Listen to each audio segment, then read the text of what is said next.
지난 주간에 또 그 전주에 금요 집회 때 우리 외부 강사 초청을 했습니다. 지난주에 이재인 선교사님 모셔가지고 마지막 때에 관한 메시지를 전해주셨습니다. 마지막 때의 전쟁은 무슨 전쟁이었습니까? 거짓과의 전쟁입니다.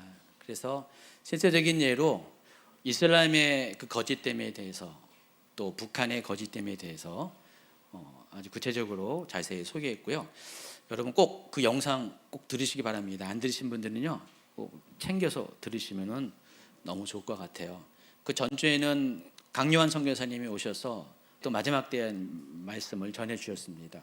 그리고 지난 주일날 또 최 목사님은 마지막 때의 주의 재림과 유대인의 그 결혼식과 관련된 그런 이야기를 해줬어요. 원래 오늘 제가 설교 스케줄이 마지막 때에 대한 얘기를 몇 주 전부터 계획해 놓았어요. 왜냐면은 이번 주부터 11월 첫 주부터 요한계시록 강의를 또 계획이 되기 때문에 이왕이면은 주일에 오시는 성도들도 요한계시록에 대한 그 전체적인 윤곽에 대해서 좀 들어야 된다는 생각이 들었습니다. 수요일 날 강의는 왠지 좀 딱딱하고 또 시간도 많이 걸리고 그래서 그런지 듣는 분들이 상대적으로 적습니다. 다른 예배에 비해서. 그래서 너무나 중요한 요한계시록 강의지만은 안 듣는 분들이 많이 계실 수도 있기 때문에 제가 오늘 주일은 첫 번째로 수요일 날로 아니고 오늘 주일부터 요한계시록을 시작할 생각을 계획을 잡고 있었는데 두 분의 외부 강사 선교사님 또 최 목사님까지 합쳐서 연속으로 마지막 때에 대한 메시지를 전해 주셨어요. 이게 웬일일까 생각하기 나름이지만은 하나님께서 그분들을 통해서 마지막 때에 대한 메시지의 어떤 그 기초를 깔아 주셨다는 생각이 들었고요. 그리고 이 요한계시록은 마지막 때에 대한 메시지의 종합판에 해당합니다. 그래서 지난 3번에 걸친 이 메시지는 엔타임에 관한 메시지는 마지막 때에 대한 메시지의 한 조각들이에요. 다양한 측면에서 바라본 여러 가지 조각들이고요. 요한계시록 같은 경우는 그 모든 것을 아우르고 어떤 전체적인 시나리오에 의해서 체계적으로 마지막 때에 대한 여러분이 꼭 알아야 될 지식들 또 여러분이 반드시 준비될 내용들에 대한 종합적인 메시지라는 것을 여러분이 아시기 바랍니다. 그래서 이번 주 수요일부터 시작하는 엔타임 강의에 다른 때와 달리 더 열심을 가지고 적극적으로 꼭 들어주시기를 부탁드립니다. 제가 강의에서 그렇게 부탁하는 게 아니라 이 엔타임 강의는 꼭 들으셔야 돼요. 왜 들어야 되는지는 좀 이따가 설교 가운데 더 확실하게 설명을 해드리겠습니다. 자, 계시록 1장 1절부터 3절까지 같이 말씀을 드리겠습니다. 아멘 하신 분 축복합니다. 예수 그리스도의 계시라. 이는 하나님이 그에게 주사 반드시 속히 일어날 일들을 그 종들에게 보이시려고 그의 천사를 그 종 요한에게 보내어 알게 하신 것이라. 요한은 하나님의 말씀과 예수 그리스도의 증거 곧 자기가 본 것을 다 증언하였느니라. 이 예언의 말씀을 읽는 자와 듣는 자와 그 가운데 기록한 것을 지키는 자에게는 복이 있나니 때가 가까움이라. 아멘.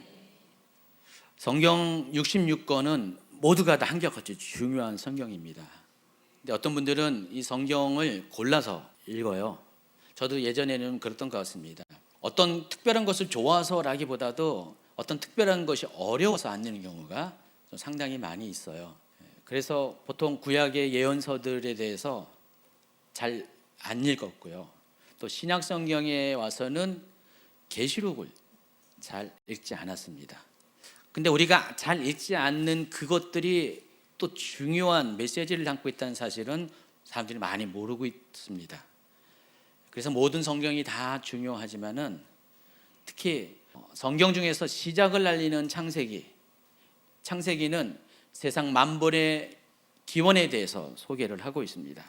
인간이 어떻게 세상에 오게 됐고 이 세상 만물이 어떻게 또 이 세상 역사가 어떻게 시작됐는지 모든 기원에 관한 책이 창세기입니다. 그리고 창세기 안에는 뭐가 있습니까? 이 세상을 향한 하나님의 거대한 계획들이 거기 쓰여져 있습니다. 그래서 창세기를 통해서 우리가 이 모든 것들을 처음으로 알고 하나님을 알고 하나님의 계획들을 처음으로 깨닫는 그런 시간을 갖게 됩니다. 그리고 성경의 마지막인 이 요한계시록을 통해서 그 인간의 역사, 세상의 역사가 어떻게 마감되는지 또 하나님의 계획이 어떻게 완성되어지는지를 우리가 알게 됩니다. 그래서 성경을 여는 창세기와 또 성경을 닫는 이 계시록은 상당히 중요하고요. 오늘 이제 제목에도 있었지만은 창세기도 그렇고 계시록도 그렇고요. 복에 대한 이해가 상당히 많이 나옵니다. 그래서 성경 전체를 다 보면은요, 복에 대한 메시지가 상당히 많이 나오고 있다는 것을 우리가 알 수가 있습니다. 어쨌든 간에 모든 성경이 다 중요하지만 특히 마무리가 되는 요한계시록을 아는 것은 상당히 중요한 의미를 갖고 있습니다. 요한계시록을 제대로 알아야지만 여러분이 마지막 때를 준비할 수가 있기 때문에 그렇습니다.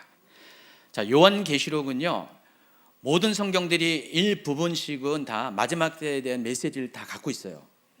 대부분의 성경들이 여러분이 인지하지 못할 뿐이지 거의 대부분의 성경들이 조각조각 마지막 때에 대한 그런 어떤 특별한 관점에서의 메시지들을 다 부분적으로 담고 있습니다. 마치 그것은 그런 것 같아요. 여러분이 피자 시켜 먹으면은 원형의 피자를 보통 우리가 시켜 먹지만은 어떤 경우는 조각만 파는 그런 경우도 있어요. 그러니까 조각 피자가 있습니다. 근데 이 조각 피자는 한 부분만 우리가 맛을 볼 수가 있는데 원형 전체가 있는 것들은 전체 맛을 다 볼 수가 있습니다. 엔타임을 다루는 그런 각각의 성경들은 마치 조각 피자를 먹는 것과 같습니다. 엔타임에 대한 전체의 윤곽을 볼 수가 없어요. 그러나 요한계시록만큼은 엔타임에 대한 전체의 이야기가 기록되어 있고요. 요한계시록을 기록한 목적 자체가 그것을 위해서 기록이 되어 있습니다. 그래서 요한계시록은 엔타임 전체의 시나리오와 같은 것입니다. 어떻게 마지막이 시작되고 또 끝나는가, 종결되는가, 전체의 과정들을 크게 우리가 조망할 수 있고 또 세밀하게 그것들을 살펴볼 수 있는 목적을 가지고 요한계시록이 기록이 되어 있습니다.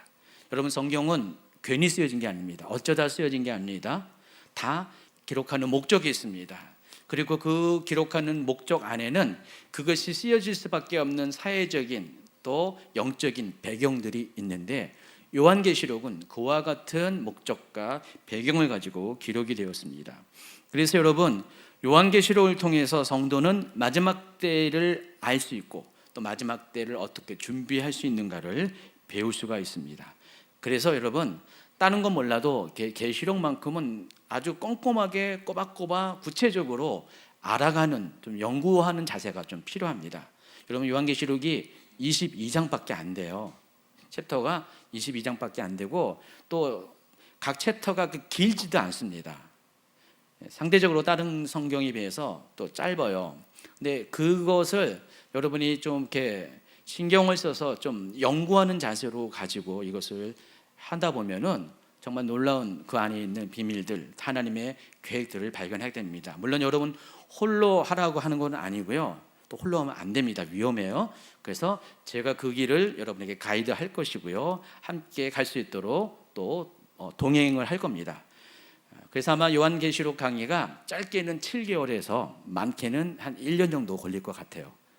제가 일단은 되도록 그 강의 수를 줄이려고 했는데 과거에 저의 그런 그 흔적을 보니까 2년 동안을 진행을 했었어요. 그리고 그 다음에 할 때는 한 1년으로 줄었고요.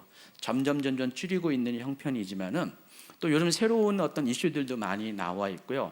점점 줄이다 보니까 제가 좀 이렇게 아쉬운 점들이 많이 발생을 하게 됐어요. 꼭 전해야 되는데 안 하는 것들이 많이 있어서 가장 최근에 요한계시록 강의가 코로나로 인해서 온라인으로 진행이 됐습니다. 카카오 라이브톡하고 그다음에 웨이롤이라는 그걸 통해서 지난 22년인가 그때 진행이 되었습니다.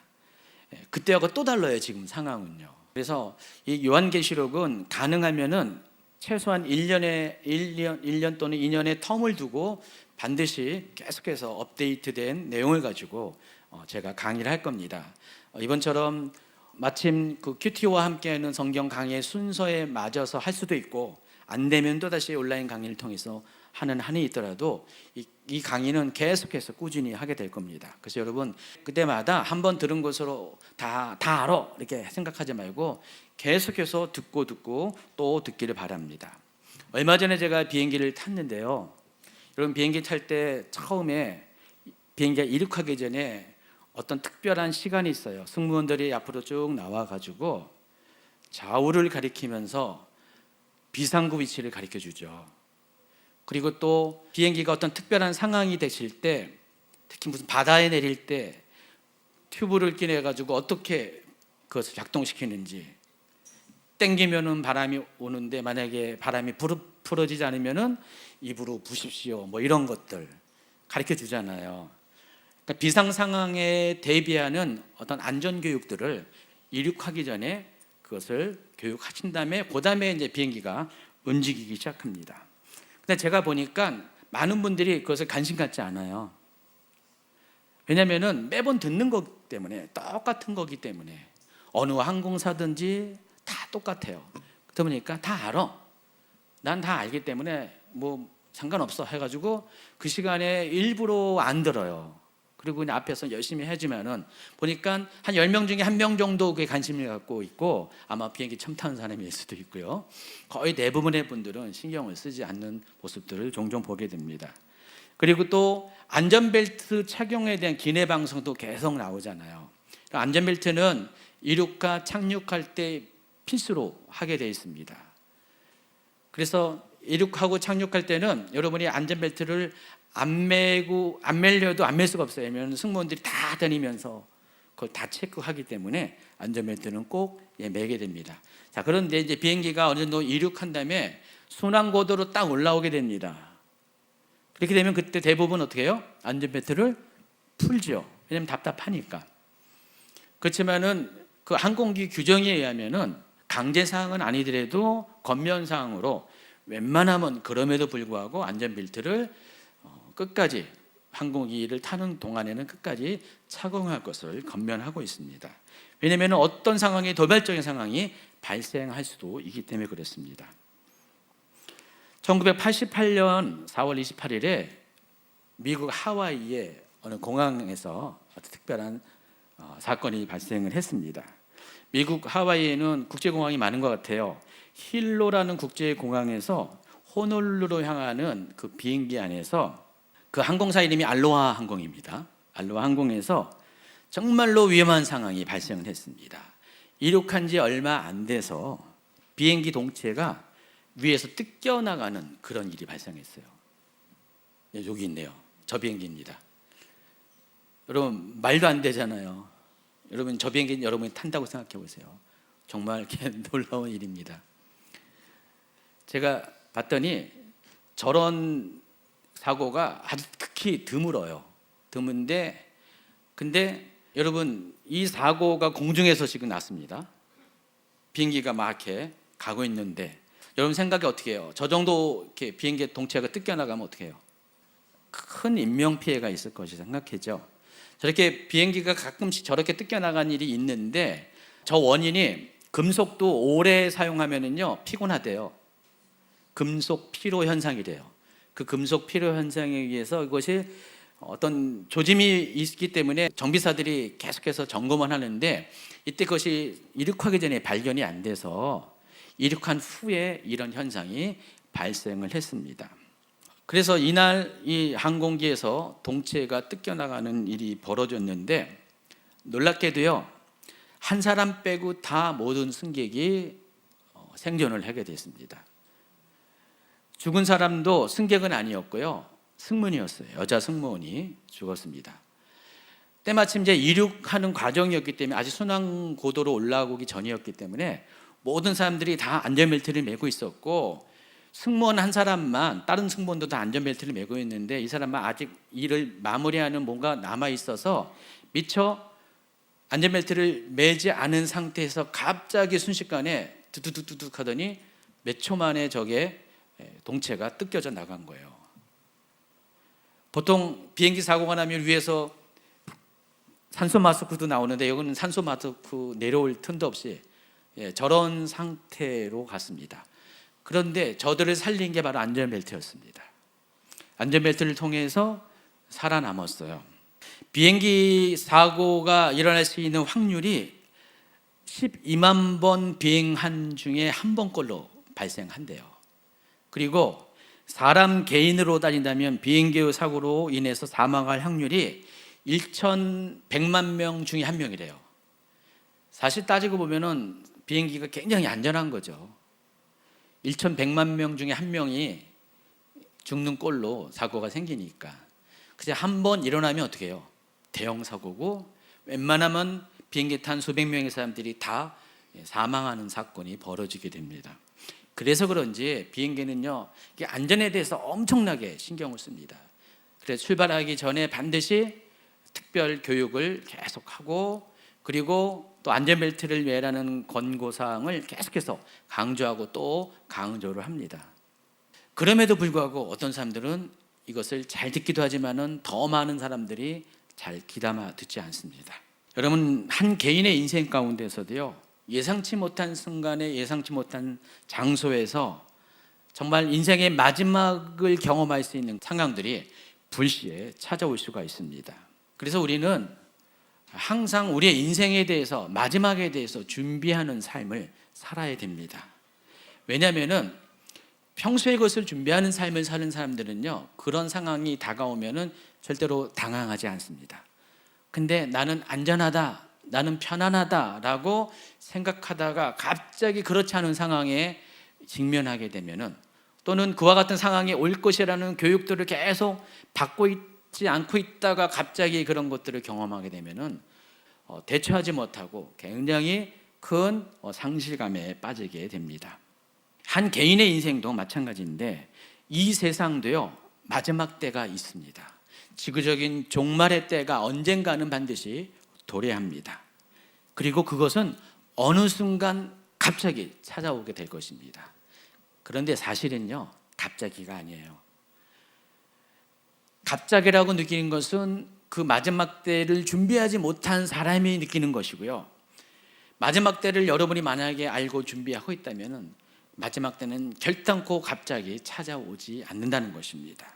왜냐하면요, 하나님께서는 한 개인의 경우와 달리 모든 인류의 운명이 달린 이 세상의 마지막에 대해서는 충분히 오랜 시간 동안 많은 방식을 통해서 징조를 나타내시고 경고를 통과한 후에, 경고하는 과정을 통해서 사람들이 하여금 다 알고 충분히 대비한 후에 그날을 맞이하게 하시기 때문에 그렇다는 것입니다.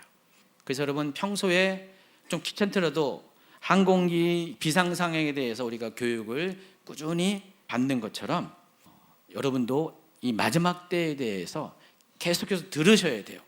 관심을 가지셔야 돼요. 성도는 평소 이 마지막 때를 알리는 것에 대해서 무관해서는 안 된다는 것입니다. 교회적으로도 이렇게 해야 돼요. 여러분 개인적으로 그렇지만은 교회적으로도 이와 같은 일을 해야 된다는 것입니다. 꾸준히 해야 돼요. 그래서 여러분, 듣기 싫어도 들으셔야 돼요.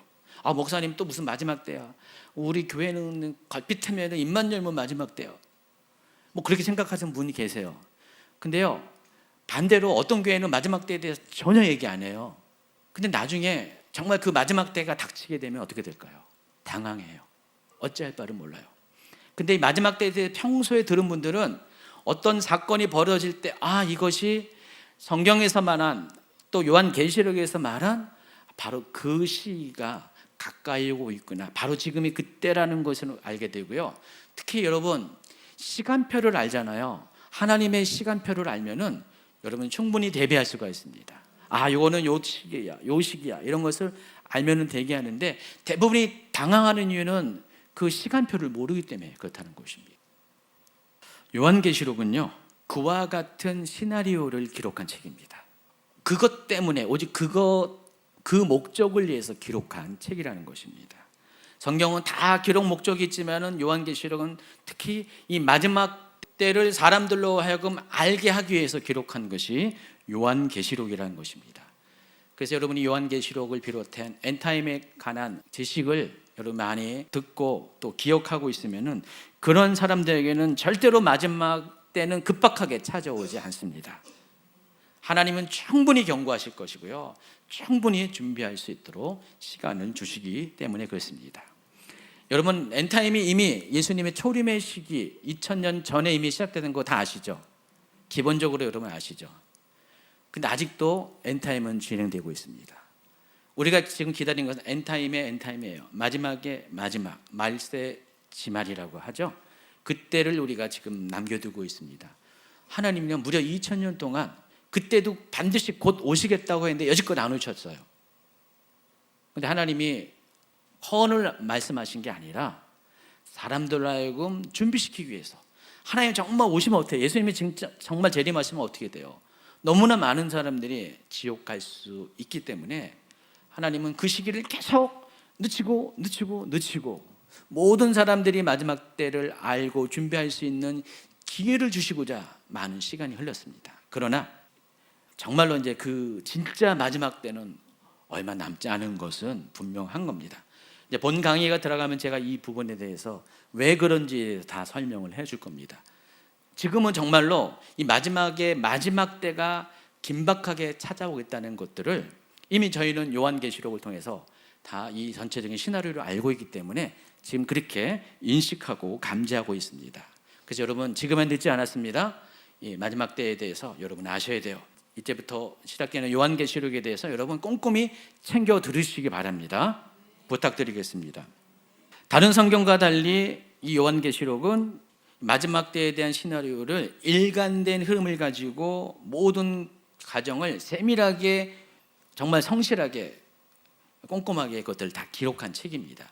그래서 요한계시록만 알면은 여러분 마지막 때에 어떤 일이 벌어지는가, 시대의 흐름, 하나님의 시간표에 대해서 충분히 이해할 수가 있습니다. 그래서 이 요한계시록을 통해서 마지막 때의 흐름을 전체적으로 조망하는 것과 동시에 또 각각의 사건에 대해서도 구체적으로 어떤 일들이 일어날 것인가에 대해서 바라볼 수 있는 세심한 시야를 여러분이 가질 수가 있습니다. 자, 많은 사람들이 요한계시록에 대해서 가장 많이 오해하는 것이 있는데, 요한계시록은 묵시문학이다라고 이야기합니다. 그럼 묵시문학이라는 용어 자체가 낯설을 수도 있는데, 묵시문학이라는 것은 어떤 거냐면은 이런 겁니다. 어떤 특별한 시대적 배경을 가지고 탄생한 문학의 한 형태인데, 기원전 2세기부터 기원 후 2세기까지 약 400년 가까운 시기 동안에 유대 민족 가운데 생겨난 문화가 형태입니다. 이때가 유대인들이 지배를 당하고 있었어요. 이민족에 의해서 지배를 당하고 있었습니다. 그리스 왕조에 의해서, 그리고 로마 제국에 의해서 통치를 당하고 있는 그런 시기였습니다. 핍박이 많은 시기였습니다. 그때 유대 민족들은 자신의 민족에게 전하고자 하는 메시지가 있는데, 어떤 메시지는 저항의 메시지일 수도 있고요. 이것들을 곧이곧대로 다 기록을 하면 어떻게 됩니까? 지배자들이 다 알잖아요. 그래서 유대 민족만이 알고 있는 어떤 언어적인 습관, 단어, 표현, 어떤 상징들, 이런 것을 동원해서 문학 작품을 씁니다. 그러면 로마인들은 잘 몰라요. 이게 뭘 말하는지. 겉으로 드러나는 것을 통해서 이게 속뜻이 뭔지 모르지만 유대인들은 다 알고 있습니다. 그와 같은 방식으로 작품들이 쓰여지는데, 대부분의 그 묵시문학은 특징이 저자가 가짜예요. 저자가 누구가 이렇게 썼다고 했지만은 저자는 실명을 감추고 가명을 사용합니다. 그리고 많은 상징적인 표현들이 등장을 합니다. 그래서 묵시문학 하면은 무슨 무협지 같은 느낌이 들 때도 가끔씩은 있어요. 현실적이지 않은 내용들, 그리고 굉장히 심오한 어떤 해석이 필요한 내용들이 그렇게 비춰지는 경우가 많이 있습니다. 이런 걸 가지고 묵시문학이라고 표현을 합니다. 그런데 사실 알고 보면 묵시문학은 저자가 말하고자 하는 의도를 이방인의 눈에는 감추려 하지만은 실제 의도는 글을 읽는 진짜 수신자, 유대인들에게는 오히려 더 잘 드러내도록 하는 어떤 장치들을 가지고 문학 작품이 기록이 됩니다. 여러분 요한계시록도요, 그와 같은 측면에서 보면은 묵시문학에 해당합니다. 요한계시록에도 얼마나 많은 상징들이 있습니까? 여러 가지 어떤 의미심장한 숫자들이 있습니까? 우리 같은 이방인의 눈에는 그것이 잘 이해 못하지만은 그때 당시 1세기 시대에 살았던 유대인들의 눈에는 이게 무엇을 의미하는지를 바로바로 알 수가 있다는 것입니다. 헬라어로 요한계시록을 부르는 명칭이 아포칼립소라고 부릅니다. 이 아포칼립스라는 뜻은 놀랍게도 뜻이 뭔지 아세요? 폭로하다라는 뜻을 가지고 있습니다. 영어로 요한계시록을 리빌레이션이라고 부르는데 이 리빌레이션도 아포칼립스의 의미 그대로를 가지고 왔습니다. 그래서 감춰진 비밀을 드러내다, 폭로하다라는 뜻을 갖고 있습니다. 여러분, 계시라고 하는데 그 리빌이잖아요. 리빌레이션이잖아요. 이 계시는 숨겨진 것을, 감춰진 것을 드러내는 것이에요. 심지어 폭로하는 것입니다. 비밀을 폭로하는 것이 그런 목적으로 쓴 것이 계시록이에요. 그러니까 계시록은 무엇을 감추려고 하는 게 아니에요. 본래 의도는 계시록은 드러내려는 거예요. 폭로하는 거예요. 무엇에 대해서 폭로합니까? 그 내용이 요한계시록에 쓰여져 있는데 결론적으로 그것은 마지막 때에 일어날 하나님의 계획들을 사람들에게 드러내기 위한 목적으로 계시록이 쓰여집니다. 그것을 폭로하기 위해서. 그래서 여러분, 계시록이 많은 분들이 오해하는 게 계시록은 감춰진 거기 때문에 하나님이 아무나 읽지 않도록 한 것이다 라고 생각하지 마시기 바랍니다. 여러분, 다니엘서 12장에 보면은 예수님께서 다니엘에게 그때도 나타납니다. 다니엘을 통해서 계속해서 마지막 때 일어날 일들에 대해서 7장부터 쭉 얘기하면서 이 책을 닫아둘 것을 명령합니다. 다니엘 시대 때는. 그러나 사도 요한의 때는 거꾸로 열어놓으라고 명령을 하고 있습니다. 오히려 폭로하라고 명령을 하고 있습니다. 그러니까 다니엘 때는 닫아놓은 책들이 이제는 요한의 시대에는 것이 열려진 시대로 바뀌었다는 것입니다. 왜 그럽니까? 다니엘 시대 때는 아직 예수님이 오지 않았어요. 메시아가 오지 않았어요. 그러나 요한 시대 때는 이미 메시아가 왔고, 메시아가 온 것은 마지막 때가 시작된 것을 의미하기 때문에, 마지막 때가 왔기 때문에 당연히 사람들이 마지막 때에 대한 비밀을 알아야 되잖아요. 그래야지 허둥대지 않잖아요. 그래서 하나님은 요한계시록을 통해서 사람들에게 마지막 때에 어떤 일이 일어날 것인가, 하나님의 마지막 때의 계획을 폭로하도록 길을 열어 놓으셨다는 것입니다. 그래서 요한계시록은 1장 1절부터 그 점을 아주 명확하게 언급하면서 시작을 합니다. 읽어볼까요? 예수 그리스도의 계시라. 이는 하나님이 그에게 주사 반드시 속히 일어날 일들을 그 종들에게 보이시려고 그의 천사를 그 종 요한에게 보내어 알게 하신 것이라. 세 번역으로 있습니다. 이것은 예수 그리스도의 계시입니다. 이 계시는 곧 일어나야 할 일들을 그 종들에게 보이시려고 하나님께서 그리스도에게 주신 것입니다. 그런데 그리스도께서는 자기의 천사를 보내셔서 자기의 종 요한에게 이것을 알려주셨습니다. 자, 그렇다면 여기서 강조하고 있는 반드시 속히 일어날 일들은 과연 무엇을 가리킬 건가요? 이거 시제로 보면은 당연히 그것은 미래에 일어나는 어떤 일들을 가리킵니다. 그리고 중요한 것은 반드시 그 일이 일어나게 된다는 것입니다. 계시록 1장 7절로 보면은 그 중에 하나가 볼지어다 그가 구름을 타고 오시리라. 예수 그리스도의 재림에 관해서 이야기를 하고 있습니다. 하나님께서 반드시 속히 돼야 될 일들을 요한계시록을 통해서 폭로하기를 원하셨는데 그 중에 하나, 대표적인 것 하나가 예수 그리스도의 재림입니다. 여기 장면을 보면은 공중 강림을 의미합니다. 그래서 하나님께서는 그와 같은 마지막 때에 일어날 일들을 그 종들에게 알게 하기 위해서 이 계시록을 기록하게 했다라고 합니다. 자, 그럼 여기서 이 종들은 누구를 가리킬까요? 계시록 2장과 3장에 보면은 모두 7개의 교회들을 소개합니다. 에베소부터 시작해서 서머나, 버가모, 사대, 두아디라, 빌라델피아, 또 라오디게아 교회, 이 7개의 교회들을 소개하는데 이 교회들은 가상의 교회가 아니라 사도 요한 당시 현존했던 교회들입니다. 사도 요한 당시 이 소아시아 지역에 7교회 교회가 있었고, 사도 요한은 에베소에 머물면서 에베소에서 이제 죽게 됩니다. 거기 머무면서 이 7개의 교회들을 감독하는 사람이었어요. 그러니까 자기가 목회하는 그런 교회들이었습니다. 예수님은 이 7교회들에게 편지를 쓸 것을 명령합니다. 무엇에 대해서요? 반드시 속히 일어날 일에 대해서, 그것에 대해서 어떤 일이 일어날 것인가에 대해서 사도 요한이 목회하는, 감독하는 이 7교회들에게 편지를 쓸 것을 명령을 합니다. 요한계시록은 그와 같은 책이에요. 사도 요한이 감독하는 소아시아 지역 교회들에게, 그 교회들을 담당하는 개별 교회들을 담당하는 목회자들에게 하나님께서 나타내 보이시고자 하는 반드시 속히 이루어질 어떤 일을 전달하기 위해서 기록한 책이 요한계시록입니다. 그래서 이것은 요한계시록은 편지예요, 편지. 계시록을 해석하는 여러 가지 방식이 있습니다. 대표적인 게 문자적인 해석 방법, 또 상징적인 해석 방법입니다. 그러니까 요한계시록에 나와 있는 그 단어 하나를 다 문자 그대로 받아들이는 거예요. 또 한편은 반대적으로 다 상징으로 받아들입니다. 근데요, 이 문자로 받아들이냐에 따라서 상징으로 받아들이냐에 따라서 요한계시록은 전혀 다른 책이 됩니다. 그리고 종말에 대한 관점도 신학도 전혀 다른 이야기가 돼요. 여러분, 한국교회에서 이 부분이 굉장히 첨예하게 대립을 하고 있어요. 어떤 교단 교파는 요한계시록을 문자적으로 받아들이고요, 또 다른 교파 교단은 철저하게 상징적으로 받아들입니다. 그래서 이 마지막 때에 대한 해석이 다 달라가지고 그것이 너무 차이가 나니까 마치 같은 교회가 아닌 것처럼 보여요.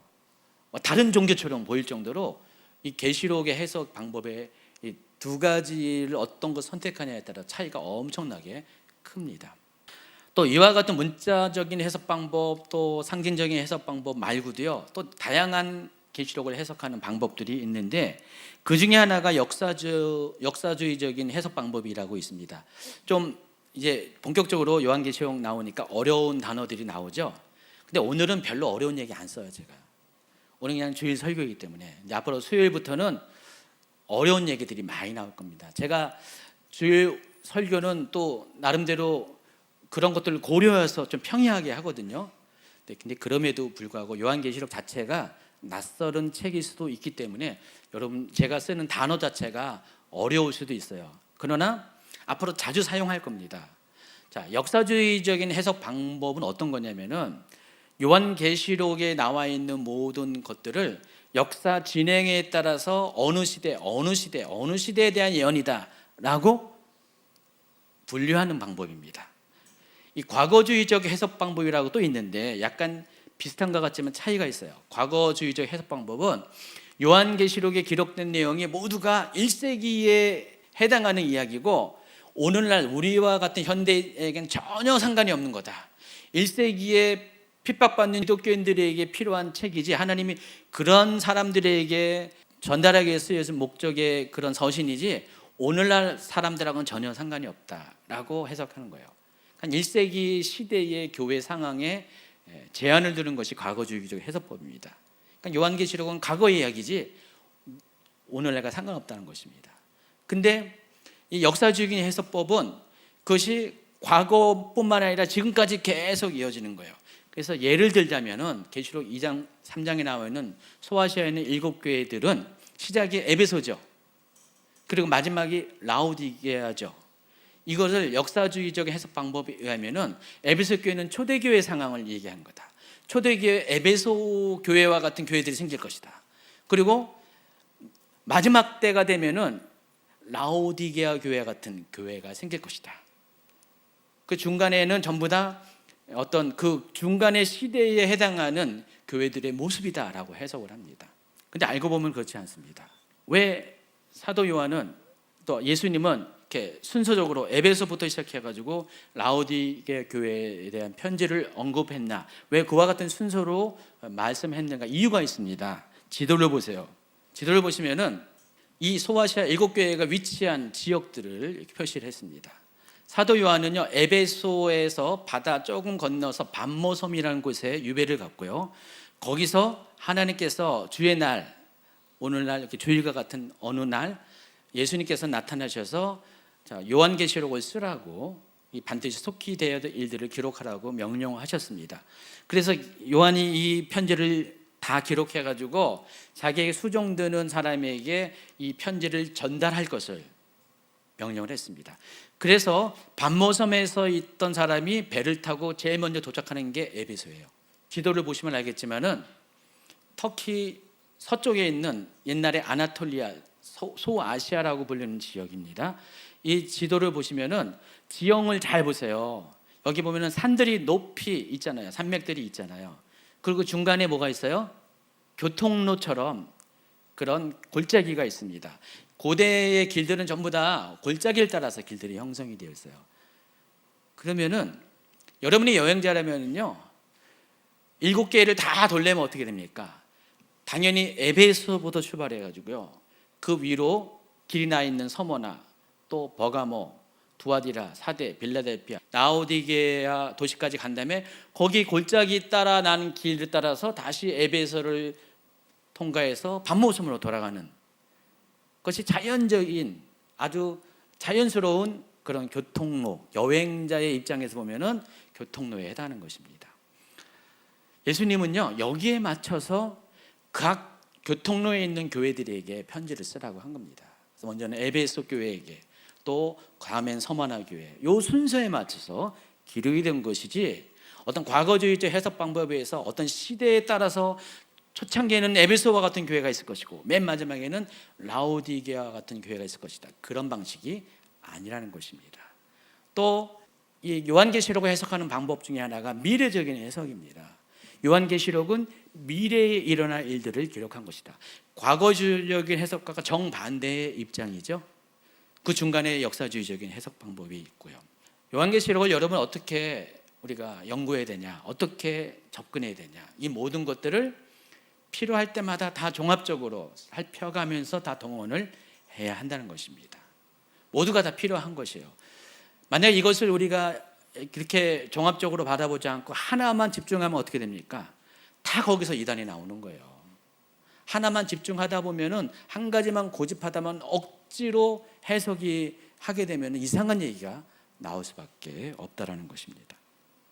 제가 지금 앞으로 해야 될 요한계시록 강의에 좀 맛을 여러분에게 보여준 겁니다. 좀 맛이 좀 부담스럽나요? 이 정도는 쉽죠. 이 정도는 어렵지 않습니다. 그래서 1장 1절에서 말한 반드시 속해 되어야 될 일들이 어떤 것인지, 그 내용이 어디에 나와 있냐면 계시록 6장부터 22장 5절까지 기록이 되어 있습니다. 계시록 6장부터는 7인의 비밀이 나오기 시작하는데, 거기서부터 22장 5절까지가 장차 반드시 되어져야 될 미래에 관한 이야기들, 그런 이야기들이 거기에 집중적으로 기록이 되어 있습니다.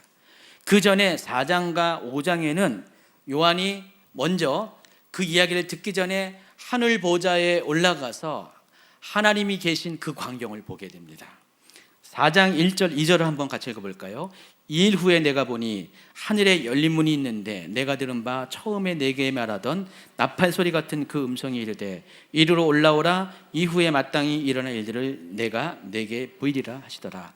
내가 곧 성령에 감동되었더니 보라, 하늘의 보좌를 베풀었고 그 보좌 위에 앉으신 이가 있는데. 자, 이와 같은 장면입니다. 그림을 보시면은 4장을 글로 썼으면 굉장히 난해한데, 그림으로 딱 그리면 바로 이 장면이에요.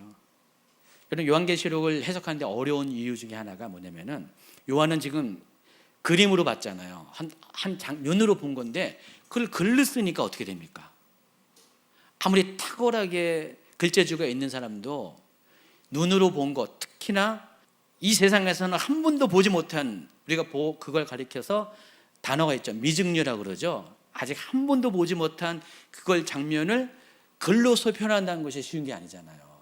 오늘날 같이 만약에 사도 요한이 오늘날 살았으면은 자기가 본 환상을 누군가에게, 영상 제작자에게 쫙 얘기해가지고 잘 설명하고 또 고치고 하면은 아주 정확하게 나올 거예요. 근데 2000년 전에는 그런 방법이 없었어요. 그걸 글로 써야 됩니까? 글로 쓰다 보니까 어떻게 해요? 묘사하는 데 한계가 있고요, 사람들을 이해시키는 데 한계가 있을 수밖에 없습니다. 근데 오늘날 기술이 많이 발전하니까 이것을 이런 식으로 또 표현을 많이 합니다. 보시면은 가운데 보좌가 있는데 보좌에 누군가가 앉아 있어요. 누굴까요? 하나님입니다. 예언서에 보면은 옛적부터 앉아 계신 분이라고 표현을 합니다. 바로 하나님을 가리킵니다. 여러분, 하나님이 그 하늘, 천국에 가면은 가장 중앙에 하나님 보좌가 있고요, 그 앞에 뭐가 있습니까? 여러분 잘 많이 보던 게 있죠. 메노라가 있어요. 저기 있는 저 메노라. 하늘 보좌에도 저렇게 메노라가 있습니다. 7 등불로 표현했잖아요. 이 메노라가 있습니다.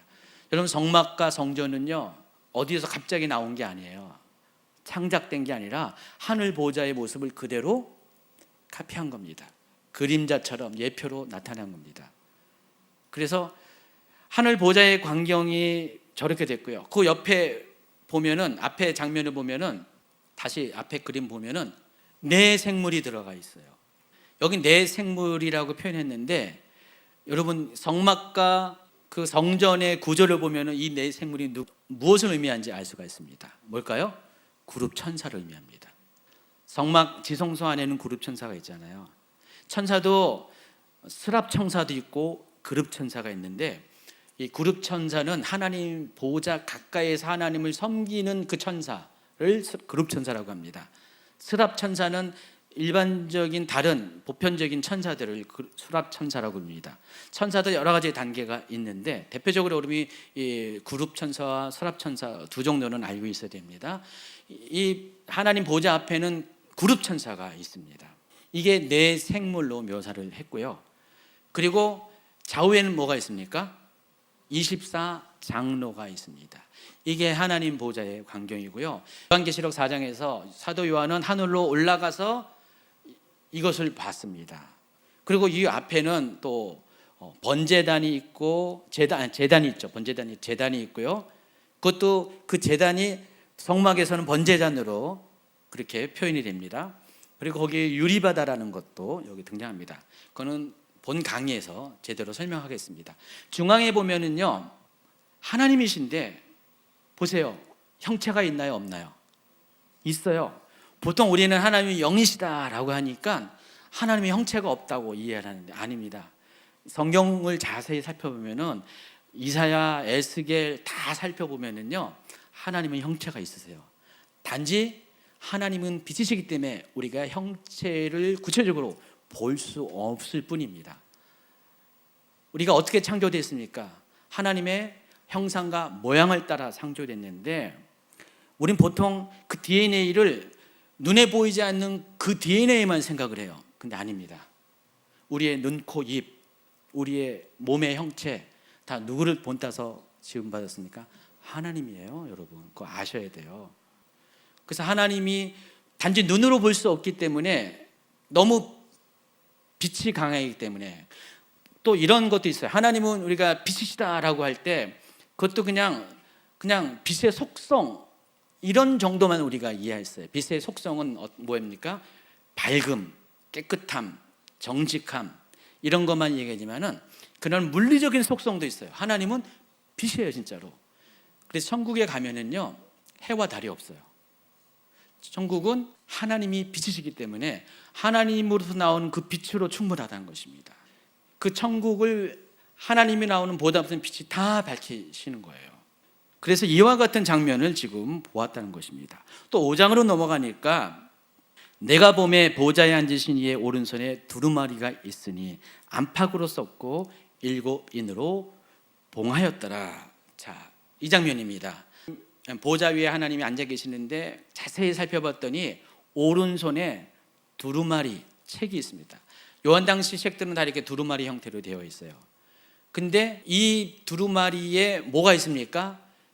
인으로 7개 인으로 딱딱 이렇게 봉인이 되어 있습니다. 옛날에는요, 편지를 쓸 때 중요한 편지는 저와 같이 반드시 봉인을 합니다. 그래서 아무나 열 수가 없어요. 그래서 인을 쪄야지만 편지를 읽을 수가 있어요.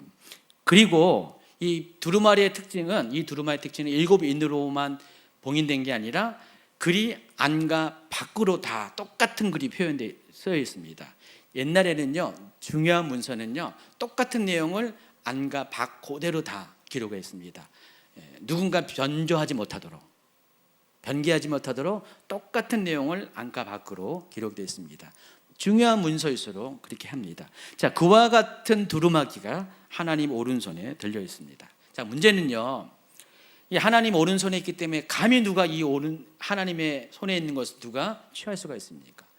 그 어느 누구도 이 오른손에 있는 두루마리를 취할 수가 없습니다. 그래서 2절부터 4절까지 한번 읽어볼까요?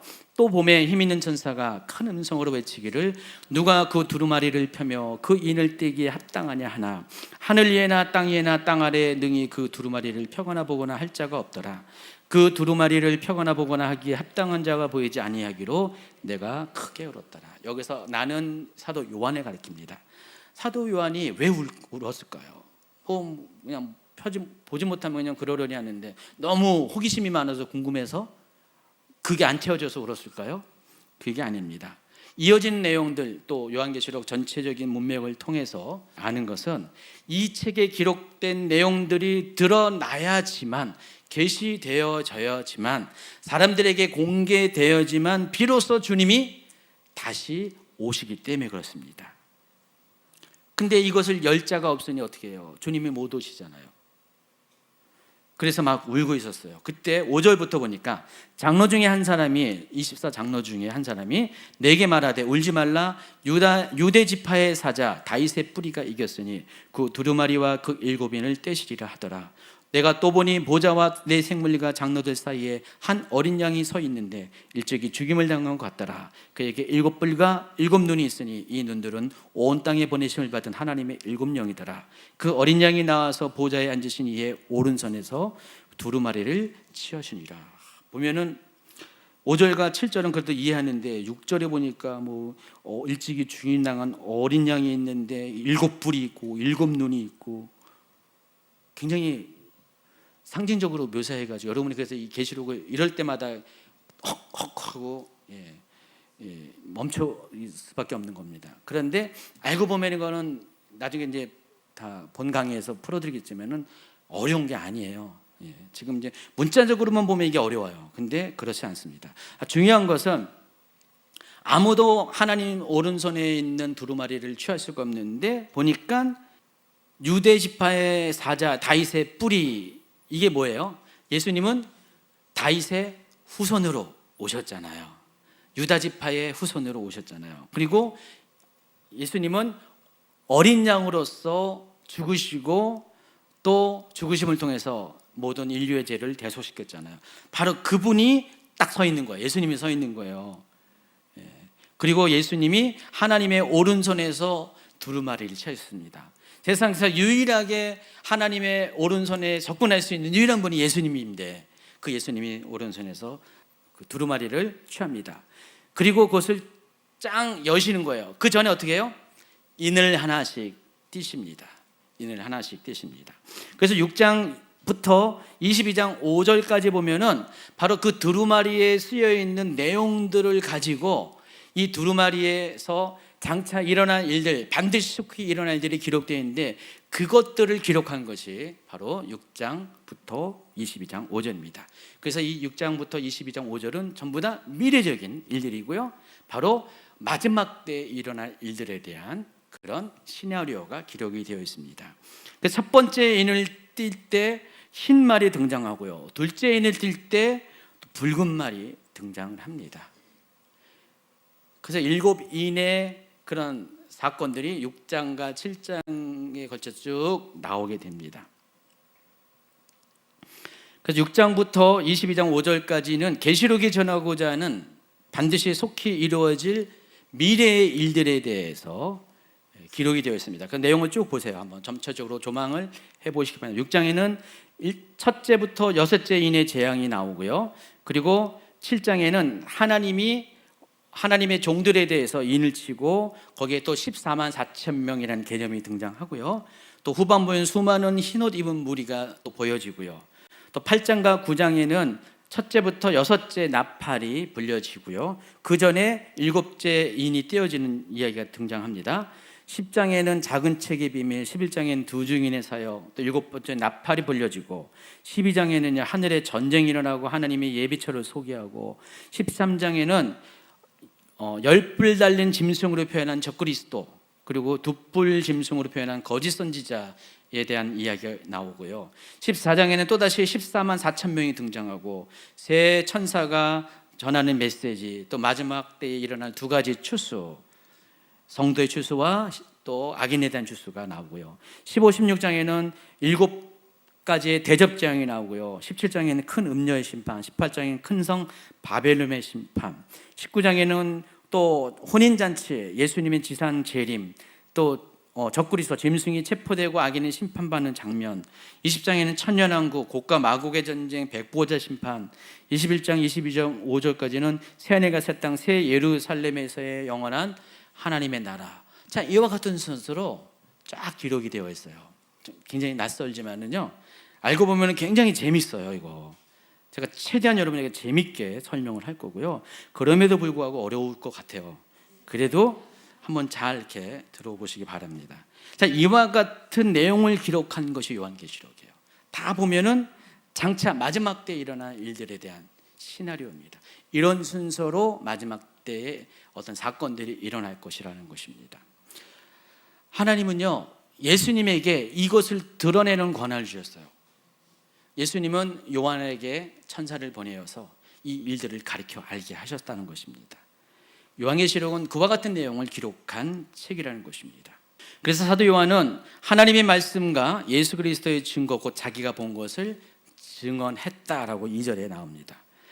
그리고 이제 요한계시록은요, 그 요한계시록 전체의 내용을 3개의 시제로 나누어서 설명합니다. 요한계시록 1장 19절을 볼까요? 그러므로 내가 본 것과 지금 있는 일과 장차 될 일을 기록하라 그랬습니다. 과거, 현재, 미래의 일들이 다 기록된 게 요한계시록입니다. 그래서 서문인 1장에 이어서 2장과 3장은 아시아에 있는, 소아시아에 있는 7교회에 대해서 본 것을 기록한 거고요. 4장, 5장은 하늘 보좌로 이끌려가서 지금 사도 요한이 지금 있는 일을 기록한 거고요. 그리고 6장부터 22장은 장차 되어질 미래의 일들에 대한 기록입니다. 요한계시록은 이와 같은 구조로 되어 있어요. 물론 요한계시록 22장 6절 이하는 결론 부분에 해당하고요. 자, 그런데 1장 3절에 보면은요, 이 예언의 말씀을 읽는 자와 듣는 자와 그 가운데 기록한 것을 지키는 자는 복이 있나니 때가 가까움이라 그랬습니다. 자, 계시록은요, 계시록에 기록된 장차 올 일에 대한 계시들을 읽는 자와 듣는 자와 지키는 자가 복이 있다고 이야기를 하고 있습니다.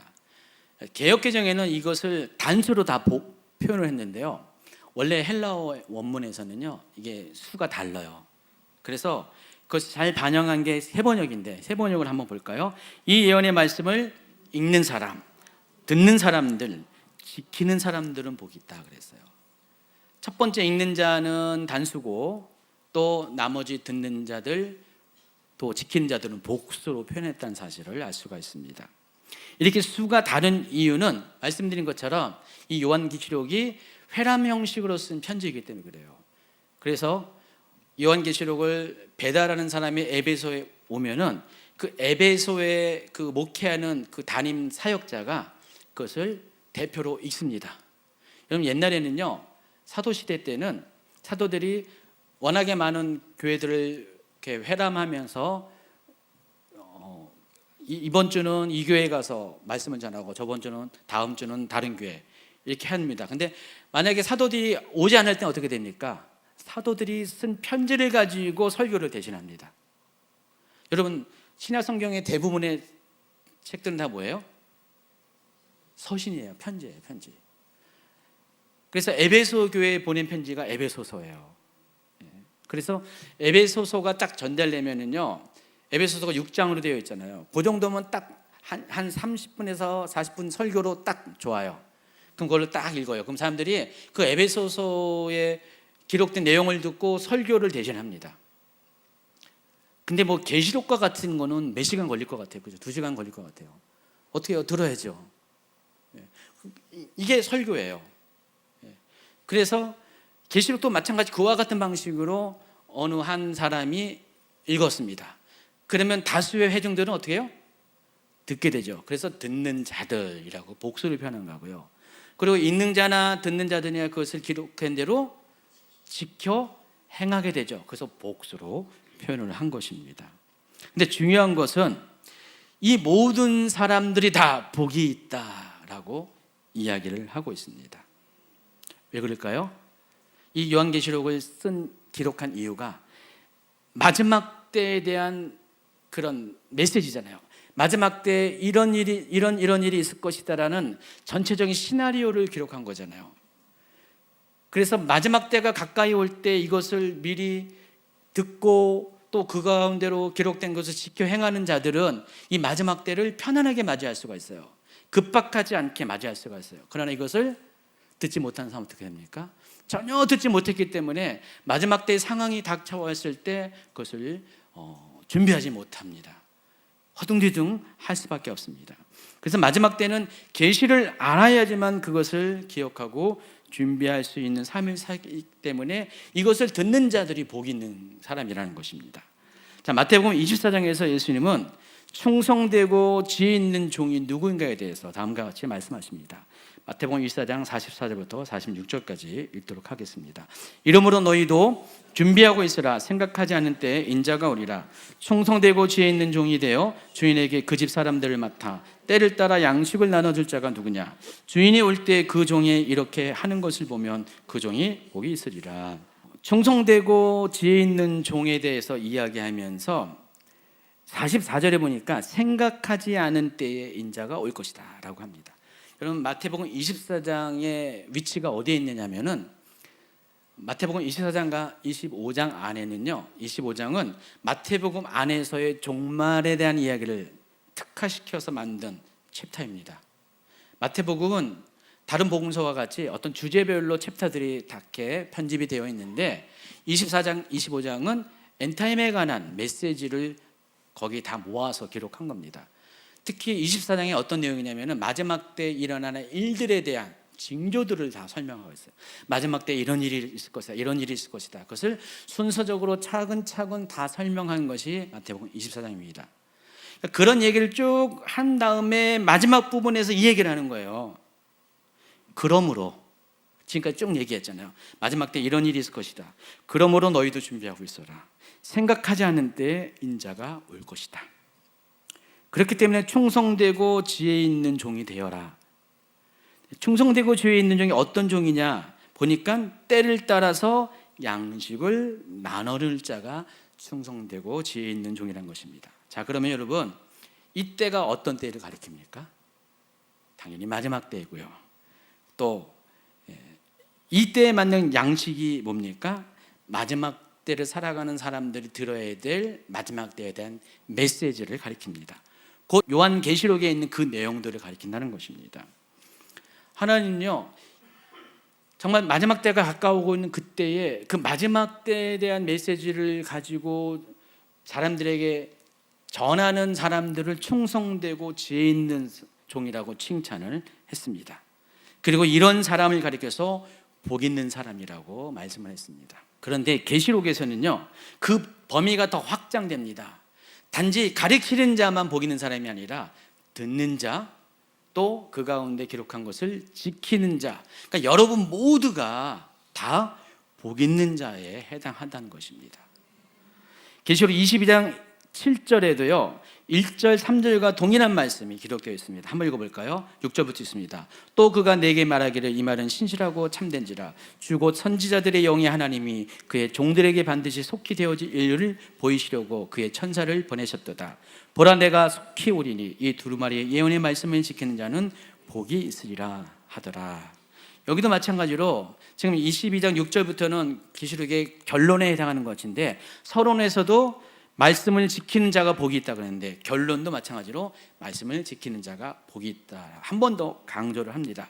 또 14절을 보니까 자기 두루마기를 빠는 자들은 복이 있으니 이는 그들이 생명나무에 나아가며 문들을 통하여 성에 들어갈 건세를 받으려 함이로다.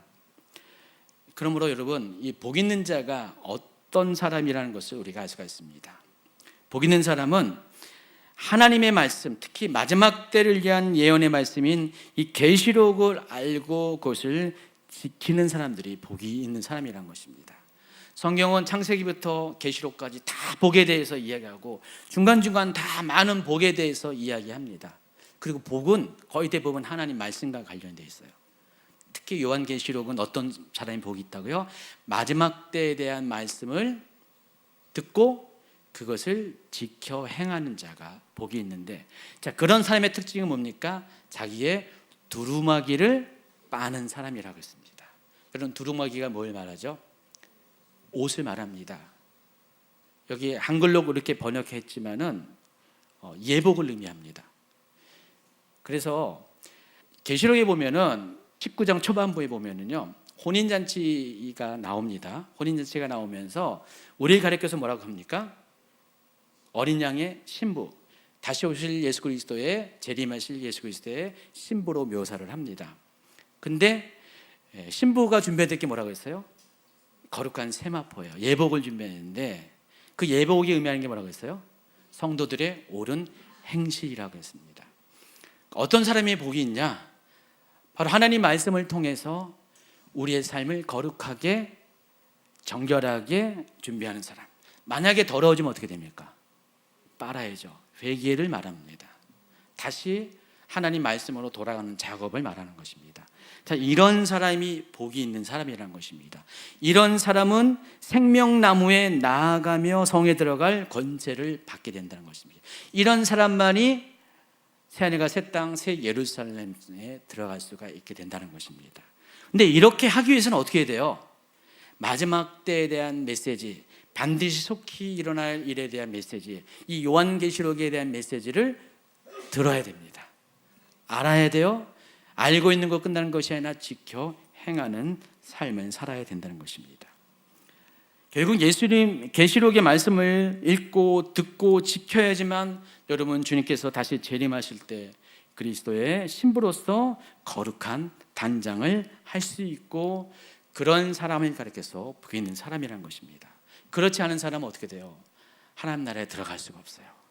여러분이 예수님을 통해서, 십자가의 은혜를 통해서 구원을 받았음에도 불구하고 마지막 때를 준비하지 못하면요, 우리가 미련한 5처녀처럼 하나님 나라에 들어갈 수가 없다는 사실을 꼭 명심하시기 바랍니다. 이왕이면 여러분 복 있는 사람이 되어야 돼요. 이왕이 아니라 반드시 복 있는 사람이 되어야 됩니다. 복 있는 사람은 주님이 재림하실 때 하나님 나라에 반드시 들어갈 준비가 된 사람인데, 이것을 위해서는 여러분이 계시록의 말씀을 알아야 돼요. 마지막 때에 대한 이 말씀이 때로는 여러분 이렇게 부담스럽고 듣기 싫어하는 부담감이 있고, 또 어려움 때문에 또 들으려고 해도 굉장히 여러분을 방해할 수가 있어요. 그러나 아까 제가 항공기에서 안전을 위해서 계속해서 주기적으로 매번마다 안전교육을 하는 것처럼, 여러분 요한계시록을 그와 같은 관점에서라도 들으시기 바랍니다. 계속 듣고 들으시면은요, 어느 순간 계시록에서 말한 그런 상황이 닥쳐올 때, 아, 이게 성경에서 말한 그 얘기구나, 그 상황이라는 것을 다른 사람은 몰라도 들은 사람은 알잖아요. 그럼 어떻게 돼요? 정신을 차리고 깨어서 그 주님이 곧 가까이 오셨다는 것을 인식하고 준비할 수 있는 삶을 살 수가 있습니다. 근데 안 들으면 어떻게 돼요? 사고 당하는 거예요. 그 사고에 대처하지 못하고 죽을 수밖에 없는 것입니다.